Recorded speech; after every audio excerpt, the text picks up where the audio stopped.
Hi, have you tried the ABCD Smart Diet app? If yes, what was your experience? I'll be happy to hear from you. Now, I've received several queries on why ABCDE.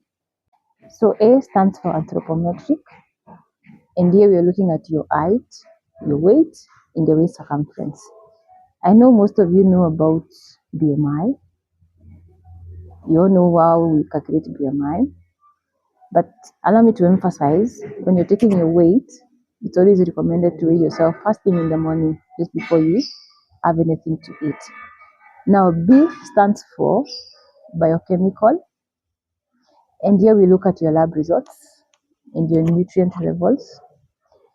In the app currently, you don't have the provision for the B component, but it's coming up in phase 2.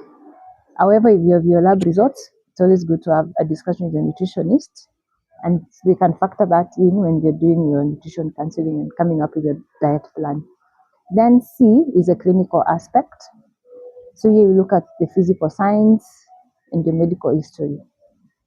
In the app right now, we have a provision where we ask you about any medical conditions because we want to tailor your diet plan to your medical conditions.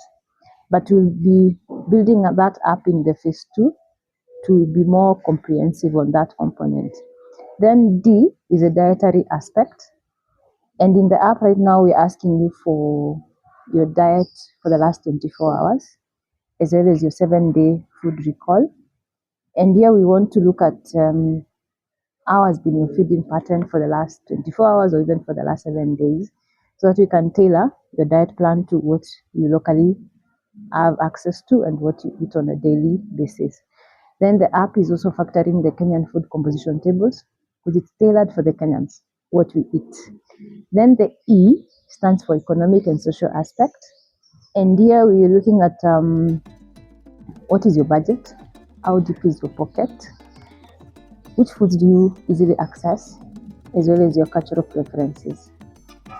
And here I'm not trying to be tribalistic, but you all know that whatever Kikuyu has access to from Lima is very different from what Jaluo from Western Kenya has access to. So we factor in that when we're coming up with your meal plan, as well as tailoring your nutrient needs to you. So that is what ABCD stands for in the app. And I'll be happy to hear what was your experience by using the app.